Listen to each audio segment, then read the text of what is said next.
हे गुरु मंत्रा के प्रिय साधक, यह श्लोक हमें बताता है कि जीवन की समस्त गतिविधियों के पीछे आत्मा नहीं बल्कि प्रकृति की क्रिया है। ध्यान पूर्वक श्रवण करें, क्योंकि इस श्लोक में छिपा है आत्मा की शांति का मार्ग। न कर्तृत्वम न कर्माणि लोकस्य सृजति प्रभु, न कर्म फल संयोगम स्वभावस्तु प्रवर्तते।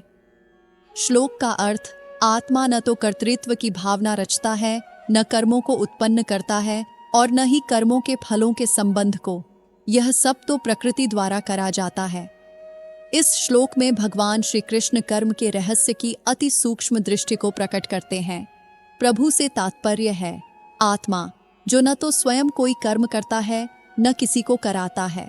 कर्तृत्व, कर्म और कर्म फल का संबंध, ये सब प्रकृति द्वारा रचित हैं, न कि आत्मा द्वारा।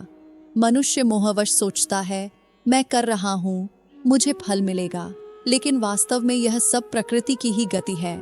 जो आत्मा को इस मोह से अलग पहचानता है, वही वास्तविक ज्ञान को प्राप्त करता है। यह श्लोक हमें सिखाता है कि जब तक हम कर्ता बनकर कर्म करते हैं, तब तक हम बंधते हैं।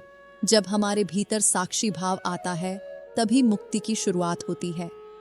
भगवान श्री कृष्ण हमें सिखाते हैं कि आत्मा अकर्ता है, वह तो केवल देखती है, जानती है।